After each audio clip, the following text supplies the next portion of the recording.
자, 함께 오늘 하나님 말씀을 보겠습니다.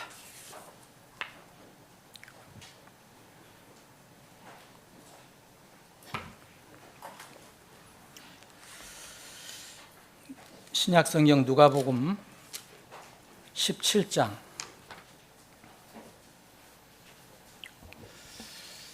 누가복음 17장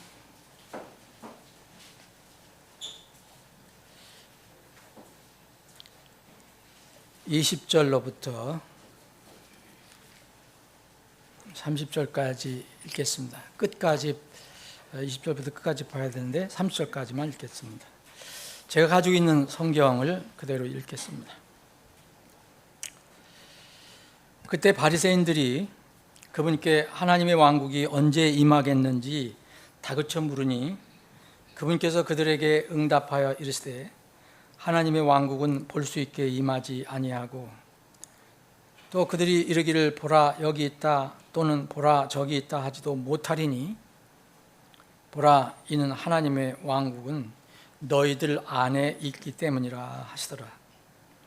그리고 그분께서 제자들에게 이르시되 날들이 이르리니 그때에는 너희가 인자의 날들 중에 하루를 보고자 원하여도 그것을 보지 못하리라. 사람들이 너희에게 이르되 여기를 보라 또는 저기를 보라 하여도 그들을 쫓아가지 말면 따르지도 말라. 이는 번개가 하늘 아래 이편에서 번쩍하여 하늘 아래 저편까지 비추듯이 인자도 자신의 날에 그러할 것이기 때문이라. 그러나 반드시 먼저 그가 많은 일들로 고난을 겪고 이 세대에게 버림을 받아야 하리라. 26절입니다. 또 노아의 날들에 있었던 것 같이 인자의 날들에도 그러하리라. 노아가 방주로 들어가던 날까지 그들이 먹고 그들이 마시고 그들이 장가가고 그들이 시집가더니 홍수가 나서 그들을 다 멸망시켰느니라.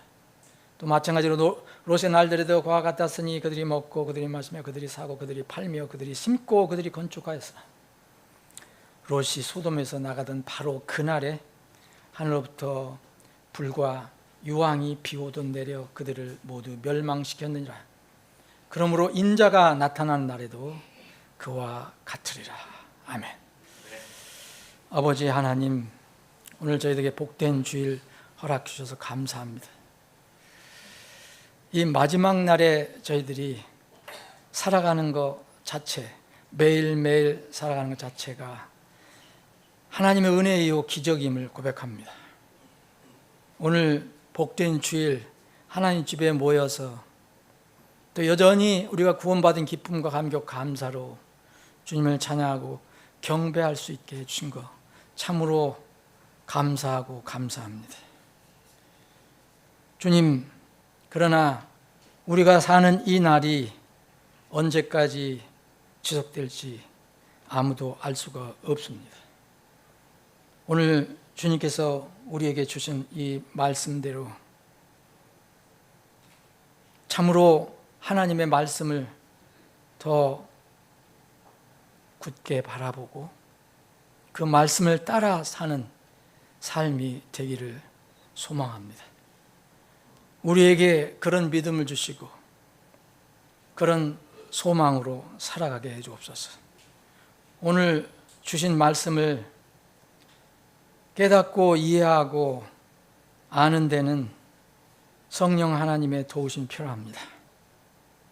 우리 인간의 지식으로 이것을 이해하는 것은 불가능합니다. 우리 사랑하는 지체들 각자에게 지금 영적인 형편이 다르고 상황이 다릅니다. 주님, 이 설교자는 모르지만 하나님 아십니다.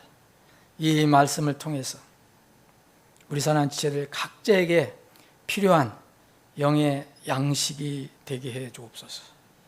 거룩하신 예수님의 이름으로 기도합나이다. 아멘. 오늘 여러분들이 이해하기 좋게 제목을 말씀드리겠습니다. 지금 인자의 날들에 인자의 날을 대비하라, 이런 말씀입니다. 지금 우리는 하나님의 성경 예언 역사 속에서 어디쯤 살아가고 있다고 생각하십니까? 성경은 우리에게 과거 이야기도 기록되어 있지만 그것을 통해서 교훈을 주지만 우리 앞에 일어날 일들에 관해서 많은 부분을 할애하고 그 예언의 말씀에 우리가 귀를 기울여서 삶을 그 예언의 말씀 성취에 맞춰 살아가라고 격려하고 있습니다. 구약은 유대 멸망을 예언했습니다.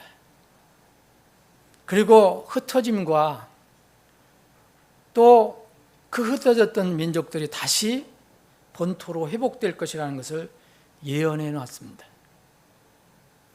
그리고 중요한 그리스도께서 이 땅에 처음 오신다는 초림을 예언해 놨습니다.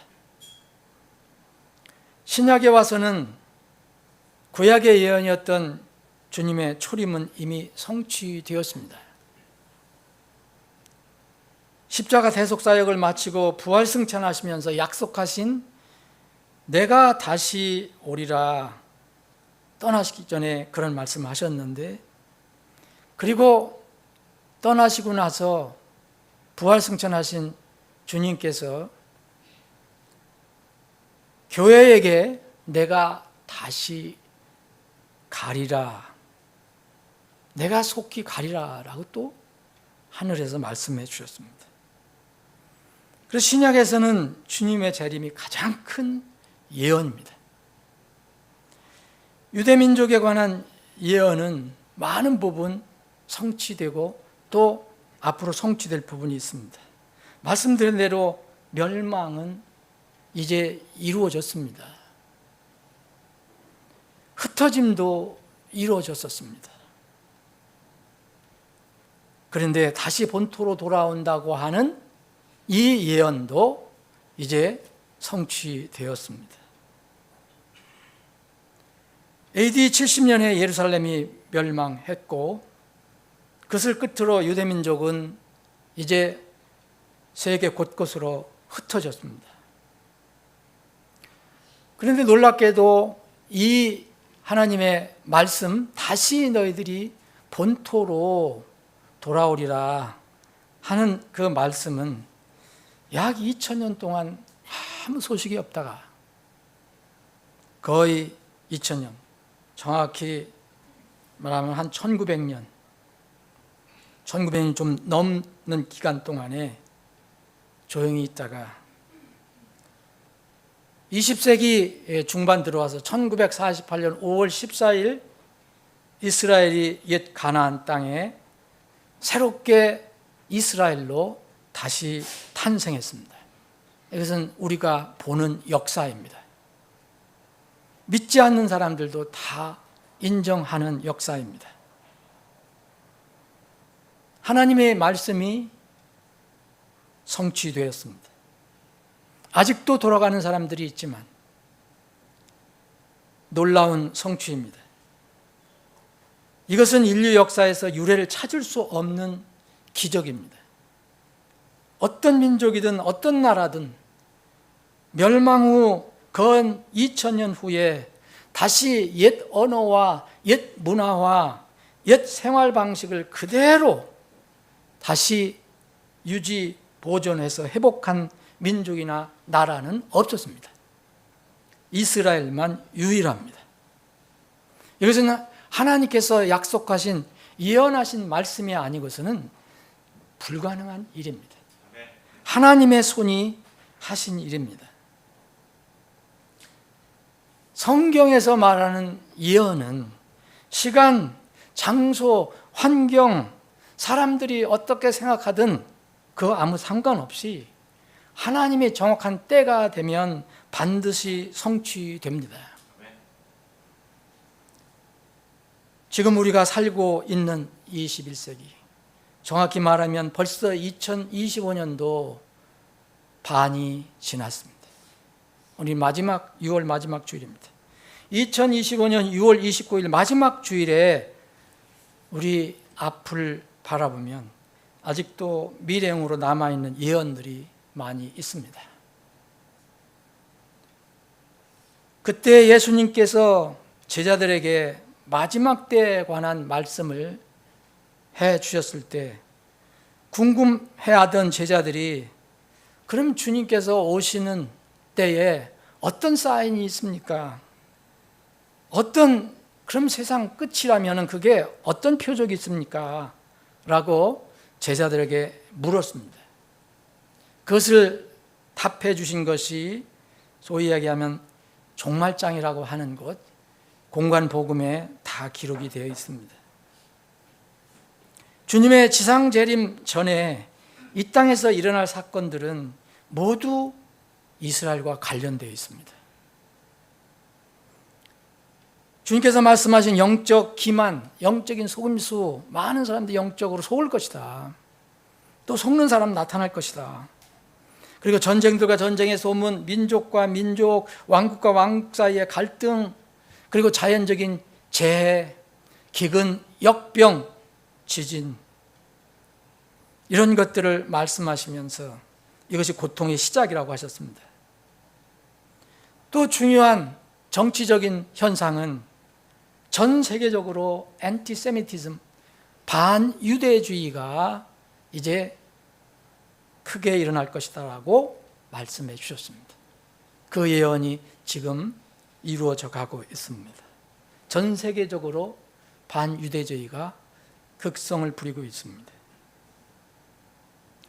또 우리 영적인 상황을 말씀하셨는데 불법이 성행하고 사람들과 사람들 사이에 사랑이 식어진다고 말씀하셨습니다. 그러나 아직 끝은 아니다. 주님께서 지상에 오실 때 끝은 아니다. 왜냐하면 왕국의 복음이 모든 민족들에게 증언되기 위하여 선포되어야 한다. 온 세상에 선포되어야 한다.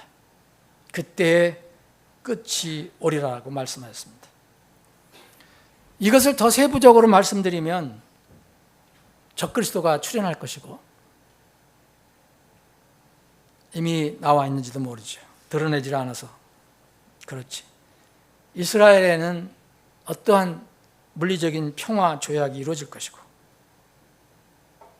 현재까지는 파괴된 상태로 쓸모가 없는 유대인들이 들어가서 제사를 드릴 수 없는 그 성전 예루살렘 제3성전이 건축되어야 하고 또 7년 대환란이 일어나고 환란 끝에는 주님께서 지상에 재림하신다고 성경은 분명하게 기록을 하고 있습니다. 전쟁으로 시작되고 전쟁으로 끝나는 것이 환란입니다. 주님의 지상 재림 때도 아마겟돈 전쟁이 일어납니다. 그때가 주의 날이라고 얘기했습니다. 주님 재림 장소는 예루살렘 올리브 산이라고 성경은 또 기록하고 있습니다. 이때는 환란이 끝나고 천년왕국이 시작되기 직전입니다. 그러나 주님께서는 사도 바울을 통해서 그때까지는 밝혀주지 않았던 하나의 신비를, 다른 말로 하면 비밀을 가르쳐 주셨습니다. 이것이 신비의 계시입니다. 계시가 된 이상 더 이상 신비는 아니죠. 밝혀진 비밀입니다. 이 놀라운 신비는 여전히 그 신비 사건이 일어날 때까지 여전히 육에 머물러 있는 사람에게는 해당이 없습니다. 거듭난 사람들에게만 해당이 됩니다. 이것이 놀라운 영원히 죽지 않을 몸으로 변화되는 부활의 날입니다. 고린도전서 15장 50절에 보면 형제들아 이제 내가 이것을 말하노니 혈과 육은 하나님의 왕국을 상속받을 수 없고, 여기서 혈과 육은 구원받지 못한 사람들의 상태를 얘기합니다. 육으로 태어난 것 가지고 그대로 있는 사람들, 썩는 것은 썩지 않을 것을 상속받지 못하니라. 그런데 내가 너희들에게, 구원받은 교회들에게, 너희들에게 한 가지를 알려준다 말했습니다. 보라, 내가 너희에게 한 가지 신비를 알려주노라. 곧 우리가 다 잠잘 것이 아니요 우리가 다 변화되리니. 마지막 나팔 소리에 눈 깜짝할 사이에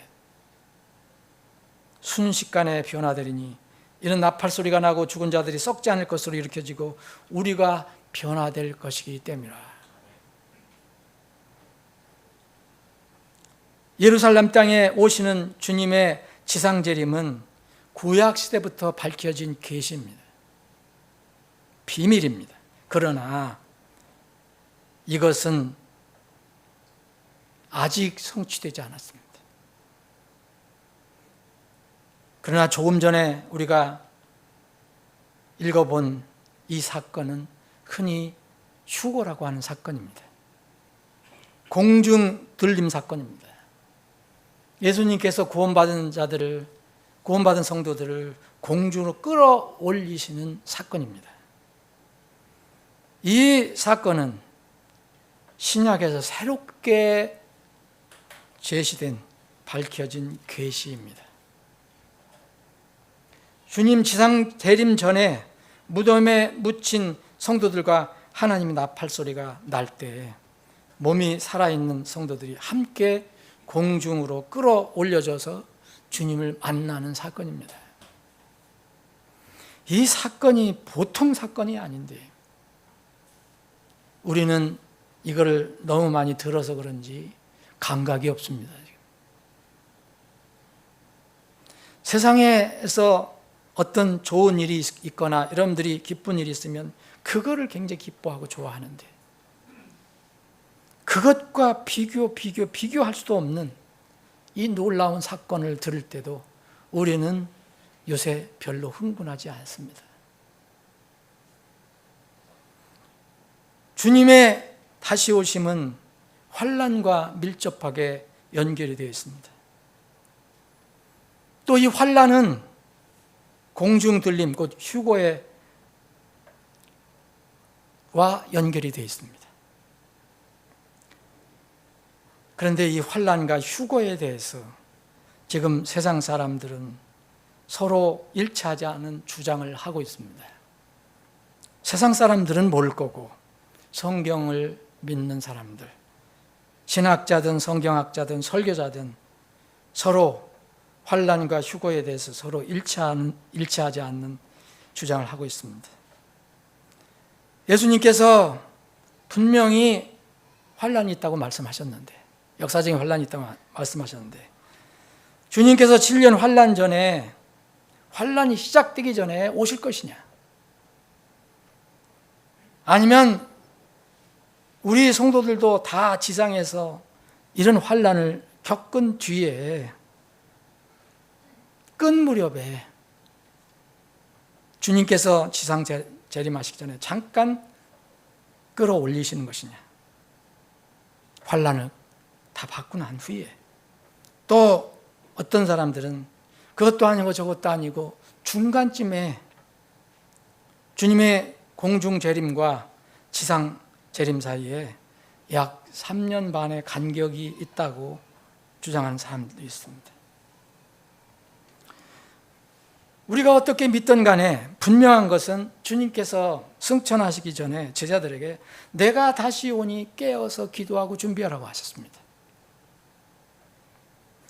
다시 오신다는 것은 분명하게 말씀하셨습니다.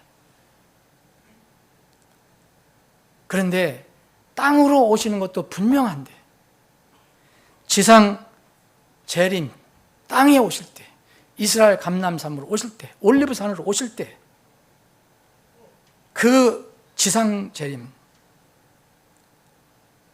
분명히 어떤 특정한 환난 후에 이루어진다고 했습니다. 마태복음 24장 29절 3절에 보면 그날들의 환난 후에 이런 말씀이 있어요. 그날들의 환난 후에 인자가 하늘의 구름들 속에서 권능과 큰 영광을 가지고 오는 것을 보리라 그랬어요. 여기는 분명히 환난 후라고 되어 있습니다. 그런데 주님은 이 바울 사도에게 계시해 주신 이 공중 들림에 대해서는 정확하게 언제 일어날 것인지는 말씀해 주지 않았습니다. 그래서 이 사람은 여기다 붙이고 저 사람은 저기다 붙이는 것입니다. 왜 주님께서 종말화에서 말씀하실 때 마태, 마가, 누가복음, 공관복음에 다 기록하셨을 때 왜 거기에 휴거 내용을 직접 얘기 안 하셨을까? 왜 바울 사도에게 나중에 계시로 알려주셨는가? 잘 모르겠습니다. 그런데 아마도 그때 사람들은 다 유대인이었습니다. 유대인들이 쉽게 이야기하기 쉽도록 이스라엘 민족 중심에 지상재림 중심으로 말씀하신 것이 아닌가 생각해 봅니다. 오늘 본문 말씀을 우리가 누가복음 17장인데 흔히 종말장은 누가복음 21장에 기록이 되어 있습니다. 종말장은 예수님의 제자들이 다 유대인인데 제자들이 예수님이 이제 십자가에 돌아가시기 전 얼마 전 마지막 때 주님께서 말씀하실 때 특별히 제자들은 뭐에 관심이 있었냐면 그렇게 자랑하던 성전이었습니다. 그래서 올리브산에서 내려다볼 때 저 아름다운 성전을 자랑을 했습니다. 주님은 그 성전 돌 위에 돌 하나도 남지 않고 다 무너진다고 말씀하셨습니다. 그런 일로 인해서 사실 주님께서 마지막 때에 설명을 하신 겁니다. 예언하신 겁니다. 그게 종말장입니다. 유대인들의 최대 관심은 땅의 유대인 중심의 하나님 왕국이 언제 세워지는지가 최대 관심입니다. 그런데 주님은 보이지 않는 하나님 왕국을 먼저 말씀하셨어요. 오늘 본문 말씀은 이 말씀을 주신 그 계기가 누가복음 21장하고 조금 다릅니다. 오늘 본문 말씀은 이 20절에 나와 있는 것처럼 예수님께서 하나님의 왕국에 관해서 이제 믿음에 관해서 설명을 하셨을 때 바리새인들이 하나님 왕국이 언제 임하냐, 하나님 왕국이 언제 임하냐, 그거를 물어봤을 때 주님께서 그 하나님 왕국에 관해서 말씀하시면서 마지막 때의 이야기를 덧붙이신 겁니다. 오늘 20절에 보면 왕국이 언제 임하겠느냐, 바리새인들은 그게 최대 관심이죠. 유대인들은 지상에 언제 왕국이 세워지겠느냐. 그런데 주님께서는 분명히 왕국이 지상에 세워질 겁니다. 그럼에도 주님께서는 이렇게 말씀하셨습니다. 하나님 왕국은 볼 수 있게 임하지 않는다. 하나님의 왕국은 여기 있다 저기 있다 너희들이 보는 것처럼 지금 임하는 게 아니다. 너희들 안에 있기 때문이다 라고 말씀하셨습니다. 그리고 제자들에게 너희들이 이제 어떤 날들이 이르는데, 인자라면 예수님 자신을 말하는 거죠. 하나님 아들, 인자의 날들 중에 하루를 보고자 해도 너희들 못 볼 거다라고 말씀하셨습니다. 이때는 이것이 이루어질 때가 아니었습니다. 그런데 주님께서 계속 이제 말씀하시는 것은 주님이 오시는 것에 관해서 말씀하십니다. 주님이 분명히 온다, 인자도 그럴 것이다 라면서 이제 주님의 날과 인자의 날과 역사적으로 크게 일어났던 두 가지 사건을 이제 연결시켜서 설명을 해 주십니다. 바로 그 내용이 오늘 본문 말씀입니다. 주님이 왕으로 다스리는 것이 천년왕국입니다. 이건 지상왕국을 얘기합니다. 여기는 보이는 왕국입니다. 이 왕국에 들어가는 사람은 먼저 반드시 해야 될 게 있어요. 이 왕국에 순간적으로 그 왕국이 나타난다고 들어가는 게 아닙니다. 그 왕국이 세워질 때 이전에 이미 보지 못하는 그 왕국에 본인이 들어가 있어야 합니다. 그런 사람들만 이 왕국에 들어갑니다. 이 왕국은 마음에 세워지는 보이지 않는 왕국입니다. 예수님이 왕이신 왕국입니다. 이 왕국은 절대로 다른 사람이 볼 수가 없습니다. 오직 그 왕국의 왕이신 주님만 볼 수 있고 그 당사자만 느낄 수 있는 왕입니다. 장차 보이는 하나님의 왕국에 들어갈 사람들은 보이지 않는 왕국에 이미 들어간 사람입니다. 이 사람들이 지금은 교회에 들어와 있습니다. 마태복음 18장 20절에 보면 두세 사람이 내 힘으로 함께 모인 것에 나도 거기에 그들 한가운데 있다 말씀하십니다. 이미 주님께서 그렇게 말씀해 주셨습니다. 데살로니가 후서 1장 5절에 보면 이것은 하나님의 의로우신 심판의 명백한 증표로서 너희가 하나님의 왕국에 합당한 자로 여겨지게 하려 함이니 그 왕국을 위해 너희 또한 고난을 겪느니라. 이 분명히 보이는 지상 왕국에 있는 미래의 형의로 말하고 있습니다. 사도행전 14장 22절 제자들의 혼을 굳건하게 하고 믿음 안에서 머무를 것을 권면하며 또 우리가 반드시 많은 환난을 거쳐 하나님의 왕국에 들어가야 하리라.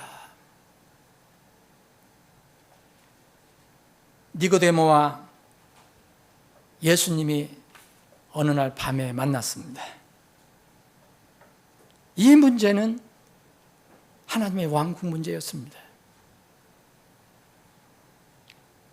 예수님께서 그 니고데모에게 내가 정말 강조해서 너한테 말한다. 그래서 진실로 진실로 내가 네게 이르노니 사람이 거듭나지 않은 하나님 나라를 하나님의 왕국을 볼 수 없다 선언하셨습니다. 하나님의 왕국을 볼 수 없다.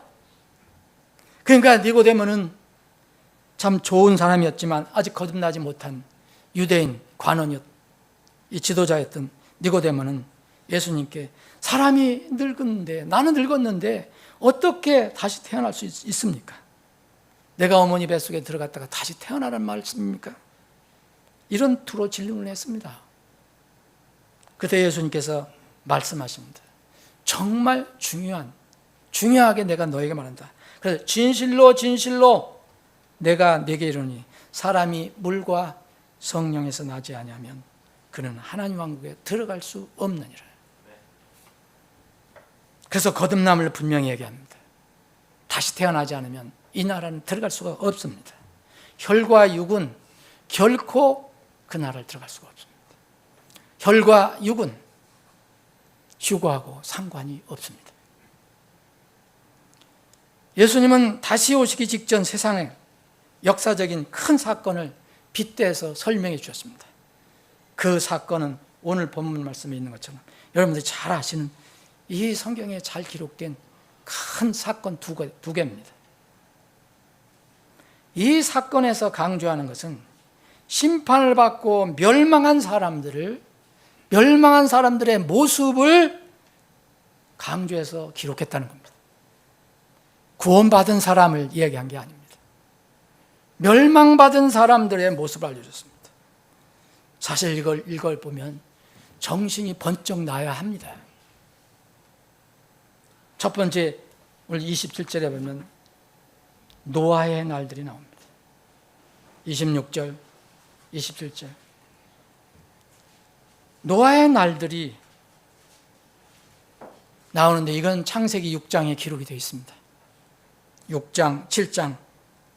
어떻게 해서 홍수 심판이 이루어졌는가? 노아는 하나님의 은혜를 입고 주님과 동행한 사람이라고 기록이 되어 있습니다. 노아와 그의 아내, 그리고 아들 셋, 셈, 함, 야벳, 그리고 각각 그들의 아내들 총 8식구, 8명 외에는 아무도 홍수 심판에서 건짐을 받지 못했습니다. 그걸 강조합니다, 성경은. 창세기 7장을 보면 모든 생물이 멸망했는데 사람과 가축이나 기는 것이나 하늘에 들습니다. 그것들이 땅에서 멸망됐다. 오직 노아와 그와 함께 방주에 있던 자들만 살아났더라. 그랬어요. 방주에 있던 사람들.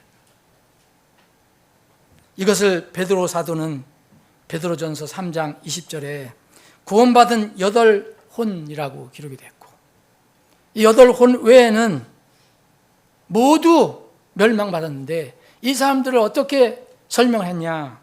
모두 하나님께서 한번 오래 참고 기다리실 때 모두 불순종하던 자들이었다라고 얘기합니다. 불순종하던 자들.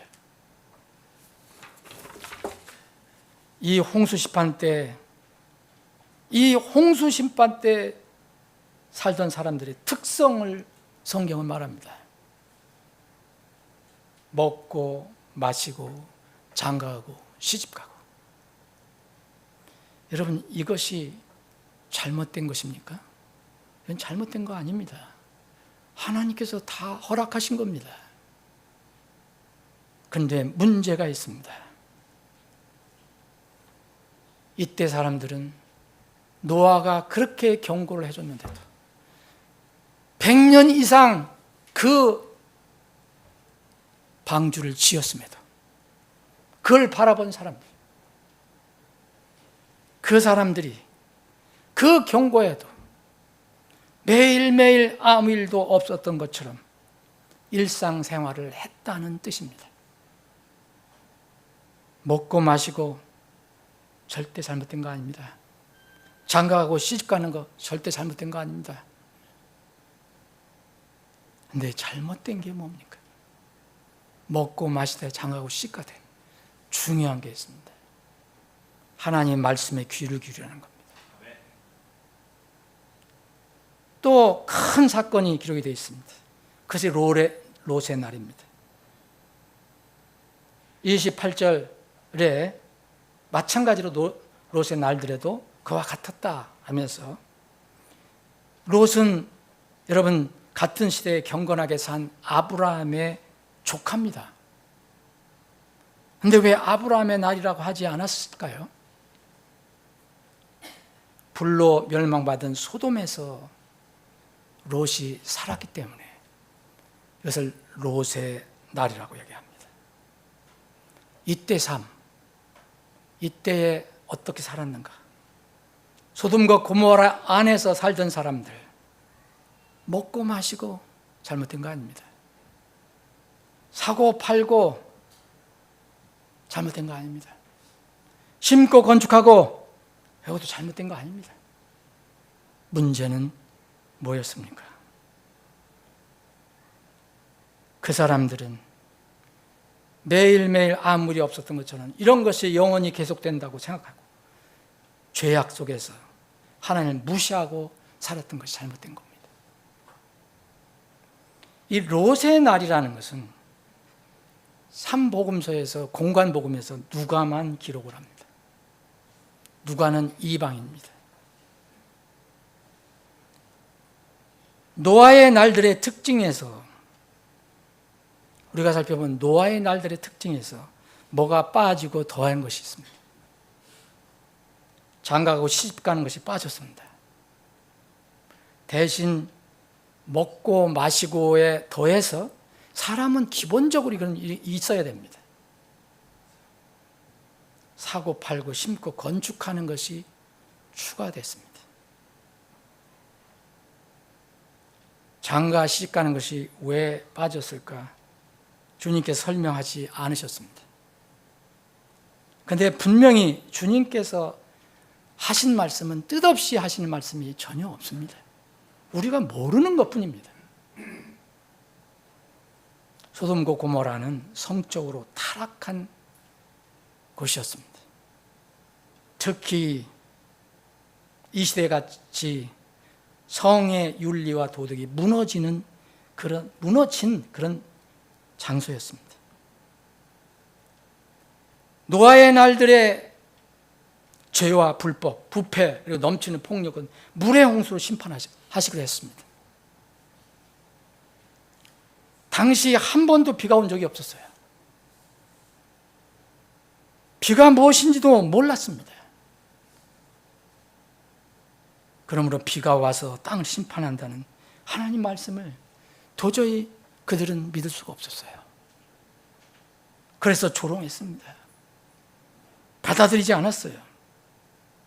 결국은 하나님 말씀이 엄연히 있는데, 노아가 그렇게 경고했는데 비가 안 오면 왜 방주를 만듭니까? 그래서 그들은 불순종한 것입니다. 그래서 이 베드로 사도는 불순종하던 자들이라고 기록을 한 것입니다. 이와 비교해서 롯의 때는 부패와 폭력은 말할 것도 없고, 뭐가 더해졌느냐? 성적 도덕의 극심한 타락이 왔습니다.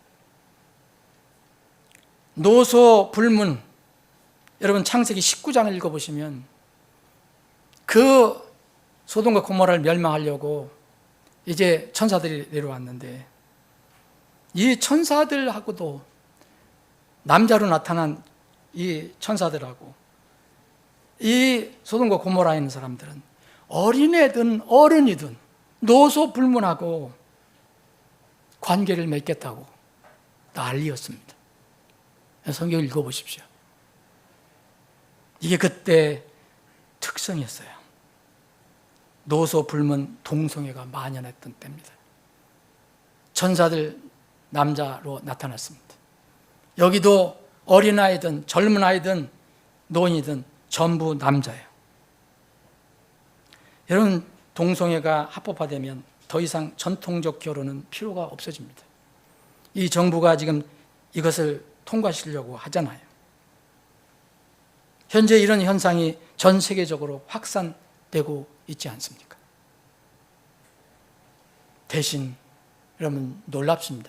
대신 이게 빠지고 대신 사고, 팔고, 심고, 건축허가가 들어갔습니다.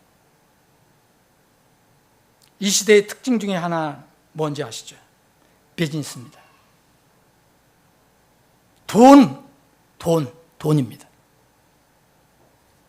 물론 그거 필요합니다. 먹고 마시고 살아가야 하니까. 그런데 이것이 하나님 말씀을 무시하고 더 위에 서는 그런 시대가 됐습니다. 여러분, 이 시대의 특징 중에 하나는 누가 높은 바벨탑을 쌓느냐 하는 경쟁입니다. 한국도 123층짜리 있어요. 맞죠? 123층. 롯데타워. 심지어 가난한 북한에서도 150층짜리 호텔이 있습니다. 쓸모도 없는 호텔. 전기가 안 들어온다는 그 105층까지 올라가서 뭐 합니까? 여러분, 재림하시는 인자의 날들이 어떠한지 설명하시기 위해서 과거 일어났던 두 사건을 예로 들으신 것은 주님 재림 시 세상의 모습을 생생하게 그려주시는 겁니다. 이 두 사건 중에서 먼저 언급된 노아의 날들은 홍수로 심판하시는 날로 끝이 났습니다. 자, 노아의 날들은 한 날로 끝이 났습니다. 롯의 날들이 있습니다. 그 날들은 하늘에서 비가 아닌 불과 유황비로 심판하신 한 날로 끝이 납니다. 주님께서 노아 홍수 심판 후 다시 물로 심판하지 않으신다고 분명히 말씀하셨기 때문에 이 시대의 마지막 주님 오셔서 심판하시는 불심판입니다. 이 성경이 다 예언하고 있습니다. 오늘 말씀의 1차 수신자는 당시 주님 앞에 있었던 유대인 제자들이라는 것 틀림없습니다. 다시 말씀드리는 유대인들은 지상왕국과 지상 성전에 관심이 많습니다. 그래서 주님께서는 예루살렘의 주님 재림 직전 황폐하게 하는 가증한 것이라는 말씀을 쓰셨어요. 이것은 이스라엘 사람들만 이해가 되는 겁니다. 우리 성전이 있습니까? 그 성전에 가증한 어떤 것이 선 것을 보거든 그때 유대에 있는 자는 산들로 피하라고 말씀하셨어요. 도피하라고 말씀하셨습니다. 성전 건축물에 관해서는 공관복음 다 기록하고 있어요. 그런데 이방인 누가는 독특하게 예루살렘 군대 포위와 황폐함은 기록했으나 성전에 관해서는 말씀하지 않습니다. 유대인들의 성전에 가증한 것에 대한 기록은 하지 않습니다. 대신 이방인과 관련된 내용을 유일하게 기록했습니다. 누가복음 21장 24절에 보면 또 그들이 칼날에 쓰러지겠고 모든 민족들에게 포로로 끌려가겠으며 또 예루살렘은 이방인들의 때가 차기까지 이방인들에게 짓밟히리라. 이거는 누가만 기록을 한 겁니다. 누가는 주님의 계시를 받고 성령의 계시를 받고 주님의 재림을 17장과 21장에 나누어 기록을 했습니다. 두 번 기록했기 때문에 종합해야 전체적인 그림이 그려집니다. 마지막 때는 오늘 주님께서 말씀하신 것처럼 인자의 날들입니다. 이것은 노아의 날들이고 롯의 날들입니다. 인자의 날들의 마지막 날이 바로 주님 재림 바로 그 날입니다. 며칠씩 두고 재림하시는 게 아닙니다. 오늘 22절에 보면 제자들에게 이르시되 날들이 이르니 그랬잖아요. 하루를 말씀하십니다. 24절에 보면 번개가 하늘 아래 이편에 번쩍하여 하늘 아래 저편까지 비추시니 인자도 자신의 날, 이건 분명히 하루입니다. 분명히 주님이 이 땅에 발을 딛는 그 날입니다. 27절은 노아의 날들 중에서 노아가 방주로 들어가고 하나님께서 문을 닫은 날입니다. 29절은 롯이 소돔에서 나가던 바로 그날입니다. 천사들이 강제로 끌어냈습니다. 바로 하늘에서 불과 유황이 비오듯 내려와서 소돔과 고모라가 멸망받은 그날입니다. 30절에 그러므로 인자가 나타나는 날에도 그와 같으리라 그랬습니다. 이것은 무슨 말씀입니까? 우리는 날들에 살고 있어요. 근데 날이 와도 사람들은 변화되지 않고 이렇게 살 것이다. 불행한 이야기입니다. 슬픈 이야기입니다.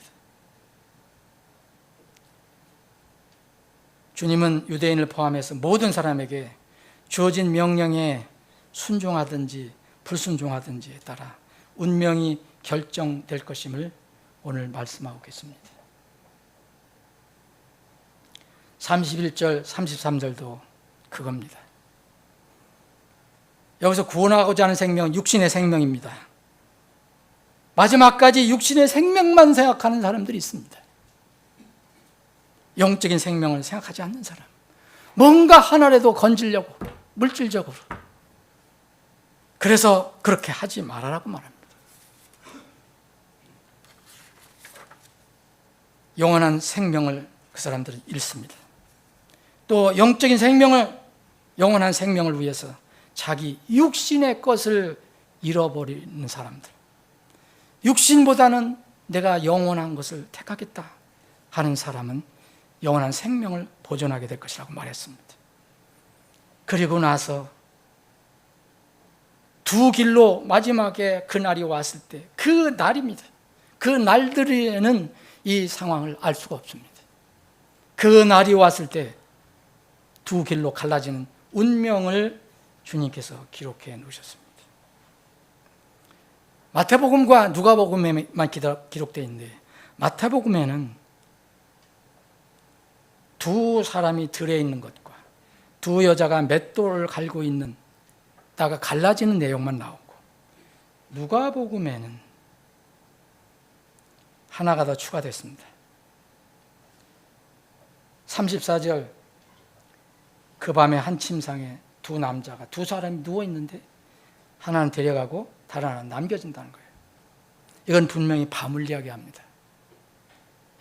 35절은 맷돌을 갈고 있다는 거 보면 일어나서 일을 할 때입니다. 그래서 오전이든 아침을 이야기할 수가 있다고 봅니다. 두 남자가 들에 있습니다. 이것도 분명히 밤은 아닙니다. 그래서 주님께서는 밤, 아침, 저녁 어떤 경우도 이 일을 달 수 없도록 이렇게 말씀하시지 않은가 생각해 봅니다. 주님 오실 때 어떤 사람은 밤에 맞을 수 있고, 이 지구는 그렇습니다.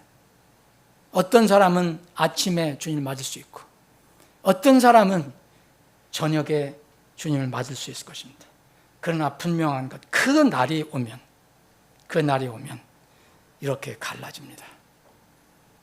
한 사람은 데려감을 당하고 한 사람은 남겨집니다. 사랑하는 여러분은 휴거와 주님 지상재림 중 무엇을 기다리고 있습니까? 지상재림은 사전에 여러 가지 징조와 표적들이 있다고 우리가 볼 수 있습니다. 성경이 이미 많이 기록해 놓고 있기 때문에 7년 한란에 일어날 무서운 사건들이 사인으로 우리가 바라볼 수 있습니다. 그러나 지상재림과 공중재림 사이에 7년의 간격이 있다고 믿는다면 공중들림은 언제 일어날지 그 날과 그 시를 절대 알지 못합니다. 그게 마태복음 24장에서 주님께서 말씀하신 내용입니다. 그 날과 그 시는, 그 날과 그 시각은 결코 아무도 알지 못하나니 하늘의 천사들도 알지 못하고 오직 내 아버지께서만 아시느니라. 마태복음 24장 37절, 오직 노아의 날들과 같이 인자가 오는 것도 그러하리라.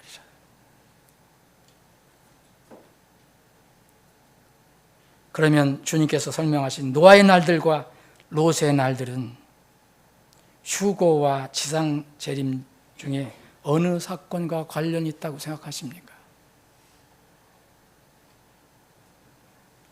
본 설교자는 언제 일어날지 모르는 주님의 공중 재림, 곧 하나님의 나팔 소리와 함께 일어날 휴거 직전의 상황이라고 믿고 있습니다.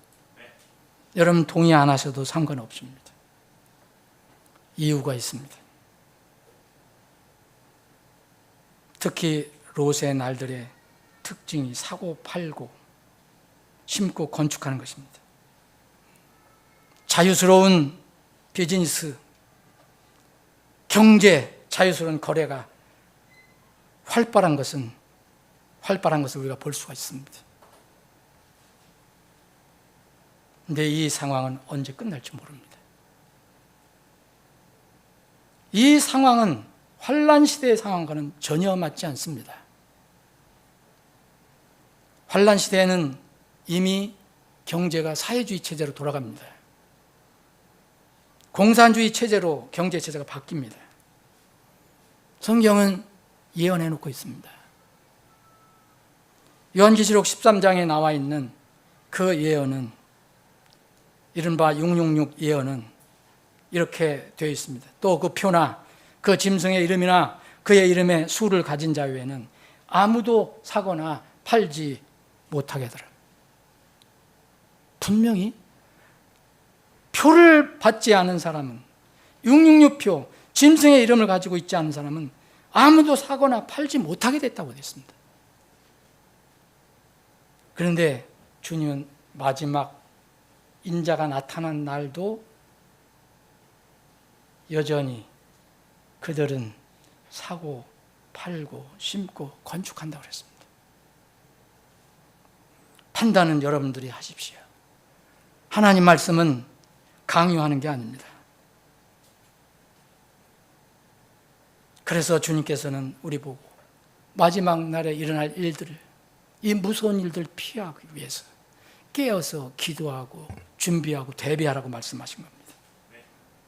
말씀을 정리하겠습니다. 여러분, 최근에 여러 가지 시끄러운 일들이 많이 일어나니까 국내도 그렇고 외국도 그렇고, 특히 중동지방 전쟁이 만날 전쟁 이야기가 나오고, 여러분, 주님의 오심은 가까운 것이 아닙니다. 제가 믿기로는 이미 주님 문 앞에 오셨습니다. 천국문을 닫으면, 그분께서 천국문을 닫으시면 이제 구원의 길은 막힙니다.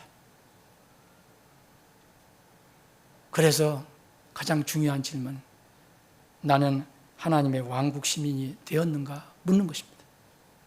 여러분, 하나님의 왕국 시민입니까? 하나님의 왕국에 들어가려면 먼저 마음속에 믿음으로 하나님 왕국이 미리 세워져야 합니다. 물과 성령으로 거듭나서 이미 하나님의 왕국으로 옮겨져야 합니다. 에베소 2장 5절 6절, 심지어 우리가 죄들 가운데 죽었을 때 우리를 그리스도와 함께 살리셨고 너희가 은혜로 구원을 받았느니라. 또 우리를 함께 일으켜 세우사 그리스도 예수님 안에서 우리를 하늘의 처소들에 앉히셨으니. 과거형입니다. 여러분들 믿음으로 하나님의 나라 하늘의 처소들에 지금 앉아 있다고 믿으십니까?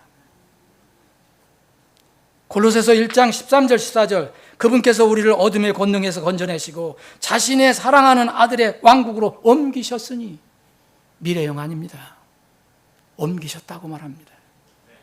이미 마음에 하나님이, 예수님이 왕이 돼서 다스리는 왕국이 있습니까? 그분 안에서 우리가 그분의 피를 통해 구속, 곧 죄들의 용서를 받았도다. 아니면은 여러분 아직도 세상의 나라에만 속해 있습니까? 곧 나팔 소리가 나면 이 땅의 모든 사람의 운명은 둘로 나누어집니다. 남겨질 것인가, 데려감을 당할 것인가. 성경학자들은 이걸 서로 반대로 이야기도 하지만 어떤 상황도 상관없습니다. 분명히 운명이 갈라진다는 겁니다. 공중에서 주님을 뵐 것인가? 여러분들이 진실로 하나님의 왕국 시민이 되었다면 여러분의 최대 소망은 무엇입니까? 주님께서 우리를 위해서 공중에 오시는 그 바로 감격스러운 그런 사건입니까? 아니면 세상 일입니까? 휴거는 전무후무한 사건으로 이 세상의 모든 일을 끝내게 하는 사건입니다. 이 세상의 모든 삶을 끝내게 하는 놀라운 사건입니다. 그날을 기다리고 있습니까? 왕국 시민권자에게는 엄청난 소망의 사건이기에 이 예언의 말씀들로 서로 위로하라고 하셨습니다. 그러면 서로 이 말씀 위로하십니까? 그날이 문 앞에 이르렀습니다.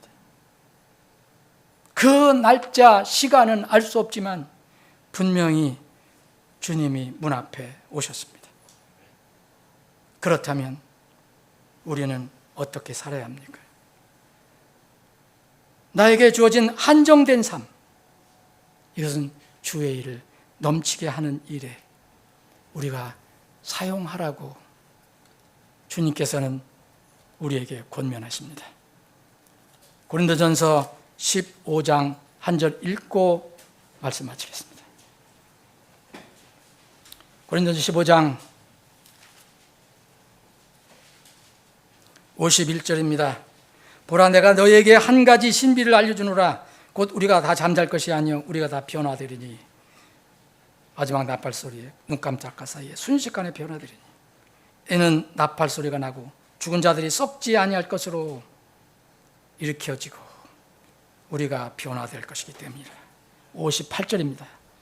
그러므로 내 사랑하는 형제들아, 너희는 굳건히 서서 흔들리지 말고 항상 주의 일을 넘치게 할지니 이는 너희 수고가 주 안에서 헛되지 않은 줄을 너희가 알기 때문이라. 아멘.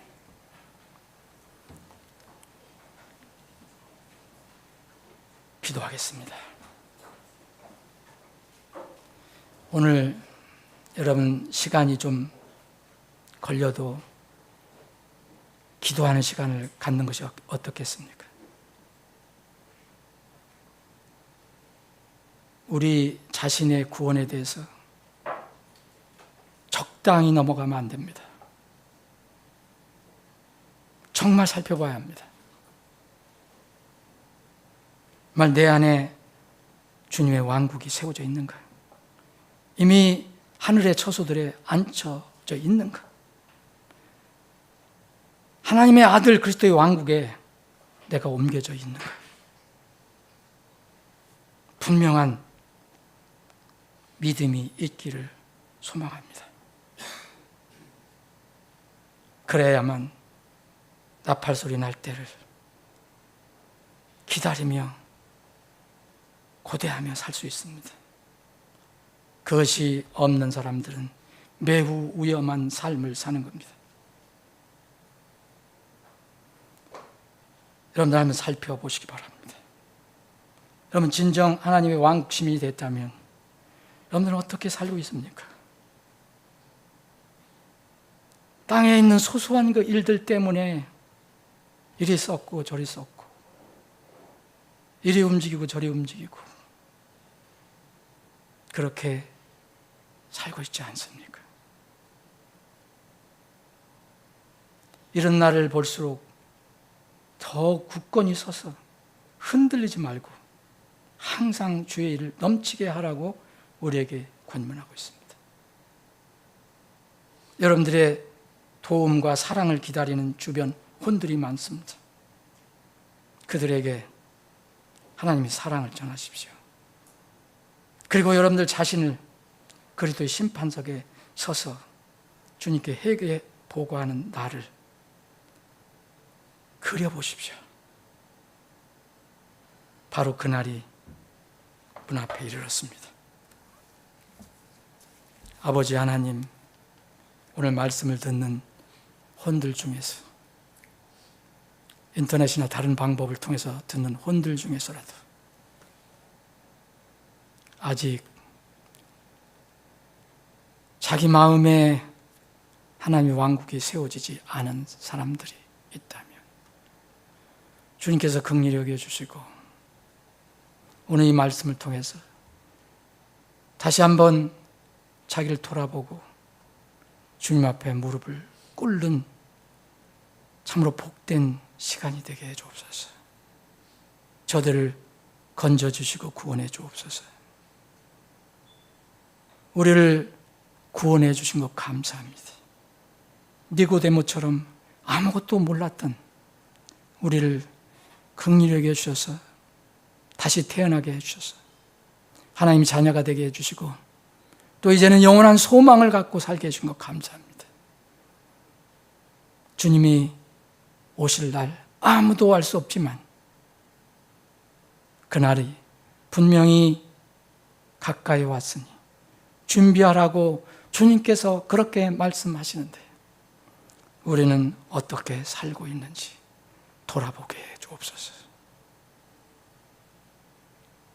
주님을 뜨겁게 사랑하고 섬기는 우리 지체들, 우리 교회가 되게 해 주옵소서. 거룩하신 예수님의 이름으로 기도합나이다.